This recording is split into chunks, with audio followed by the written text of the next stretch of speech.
This is the rule of three, and this is used for correcting or for rechecking और for quality control checking कि आपका analyser जो है वो बिल्कुल सही चल रहा है या नहीं।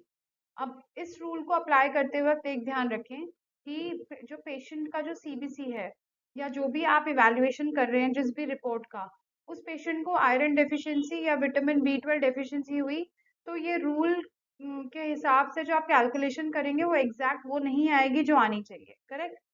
तो this only applies for a report जिसमें हीमोग्लोबिन इज नॉर्मल या फिर जो कंटेंट है या जो आरबीसी की साइज है वो नॉर्मल है। अब क्या होता है ये rule of three? For example, जो हमारा जो एनालाइजर होता है जिस पे ज्यादातर हमारे सारे सीवीसीज चलते हैं, समटाइम्स वो फ्लैग दे देता है, तो इस तरीके के स्टार्स आ जाते हैं, values are not there. Now आपने उसको ठीक किया, उसके फ्लैग को ठीक किया, डिस्टिल्ड वाटर पिलाया, सब कुछ उसको क्लियर कर दिया। Now you want to check if your machine is working all right और नॉट।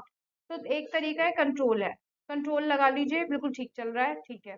कोई पुराना नोन सैम्पल वैल्यू जिसकी आपको पता है वो लगा लीजिए, वो भी ठीक है। और उसके अलावा तीसरा चीज जो रूल ऑफ थ्री से पता चलता है वो ये है कि आपका जो कैलकुलेटेड वैल्यूज है वो ठीक आ रही है अब या नहीं। तो इस जैसे इस पेशेंट में देख लेते हैं, हीमोग्लोबिन इज 13.4। अब इसको आप डिवाइड बाय थ्री कर दीजिए। अब 13.4 डिवाइडेड बाय थ्री कितना होता है?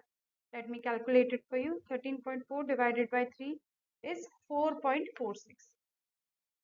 4.46। तो ये हो गया आपका लगभग आरबीसी। अब अगर आप 13.4 इंटू थ्री कर देंगे, 13.4 इंटू थ्री, तो ये आ गया आपका 40.2। तो अब आप देखिए कि जब आपने इसे इंटू थ्री किया था तो आपकी पीसीवी की वैल्यू आ गई थी, मतलब ये आपका हिमाटोक्रिट हुआ, पीसीवी। और जब आप उसे डिवाइड बाय थ्री कर रहे थे तो ये आरबीसी की वैल्यू आ रही थी 3.96। अब ये जो डिफरेंस है, this is the difference of कि जो मशीन है उसने अपनी वैल्यू, ये तो क्योंकि मशीन की वैल्यू है ना, तो ये जो ऑब्जर्वेशन मशीन की है, कैलकुलेशन जो मशीन की है, और जो हमने मोटा मोटा कैलकुलेशन किया है। तो हम जब चेक कर रहे हैं तो 4.46 और 3.96 में 0.50 का डिफरेंस है, तो which is not like a much difference. ठीक है, मान लीजिए यहाँ पर 2.96 होता और आपका कैलकुलेशन आ रहा है 4.46, तो हम मानते कि हाँ ये कैलकुलेशन ठीक है पर ये मशीन वैल्यू ठीक नहीं दे रही है। पर 3.96 और 4.46 is okay, it's okay. And आपको अपने एनालाइजर में कुछ भी रिकैलिब्रेशन और उसके जो काउंट टाइम होता है, रेफरेंस टाइम होता है, उसको चेंज करने की कोई ज़रूरत नहीं है। पीसीवी आपने इंटू थ्री करके किया तो 40.2, तो हेमाटोग्रिड इज सेम। तो this is how we calculate. तो हीमोग्लोबिन डिवाइडेड बाय थ्री से आरबीसी आ जाता है, हीमोग्लोबिन इंटू थ्री करते हैं तो हेमाटोग्रिड या पीसीवी आ जाता है। तो फॉर एग्जाम्पल कभी कभी फिजिशियन लिख देते हैं haemoglobin and PCT, sorry PCV या फिर एचसीटी। तो आप हीमोग्लोबिन की वैल्यू पता करने के बाद हीमोग्लोबिन इंटू थ्री करके एचसीटी निकाल सकते हैं।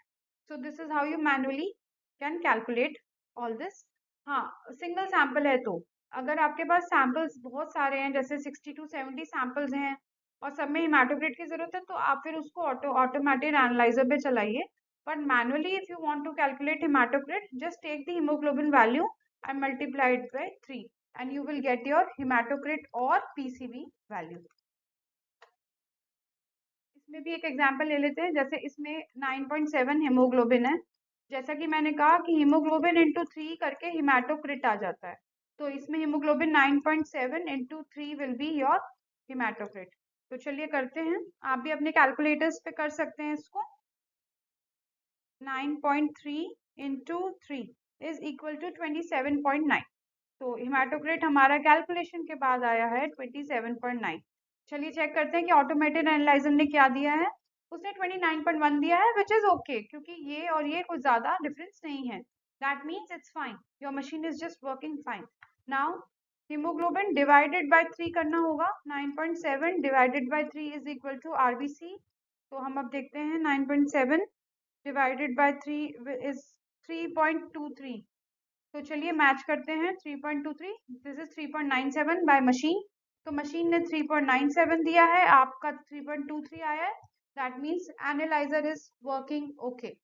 बट अगेन जैसे कि मैंने कहा कि haemoglobin should be fine so that you can calculate nicely. और यहाँ पे आप देख सकते हैं कि पेशेंट को ऑलरेडी एनीमिया है, तो इसलिए कैलकुलेशन थोड़ी ऑफ है, बट फिर भी बहुत अंदाजा अगर आपको लगाना है कि if your analyser is working nicely, this is the way.